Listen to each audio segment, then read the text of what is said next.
బీసీలకి సంబంధించినటువంటి కౌంటు అంటే ఎంతమంది ఉన్నారు, ఎలా ఉన్నారు, ఈ లెక్కలన్నీ తీయటం, దాంతోపాటుగా ఎవరైతే ప్రస్తుతం వాళ్ళ ఆర్థిక పరిస్థితి ఏంటి, వాళ్ళ అభ్యున్నతి ఏంటి, ఈ వ్యవహారాలకు సంబంధించిన కీలకమైనటువంటి దాంట్లో ఒక చర్చ జరగాలని రేవంత్ రెడ్డి కోరుకున్నారు. అది జరిగింది.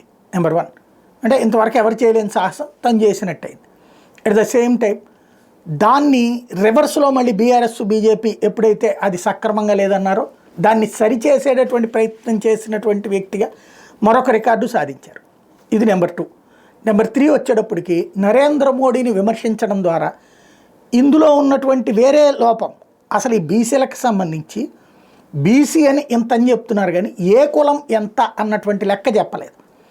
అలాంటి విషయాలన్నిటి మీద చర్చ జరగకుండా చర్చ డైవర్షన్ అన్నటువంటిది జరగాలి. అప్పుడు ఆయన అంటే ప్రయోజనం తనకి రావాలి, నష్టం అనేటటువంటిది సదరు వర్గాలకు పోవాలి అనేటువంటి ఒక వ్యూహాత్మక ఎత్తుగడతో సాగినటువంటి రేవంత్ రెడ్డి ఎత్తు ఫలించింది.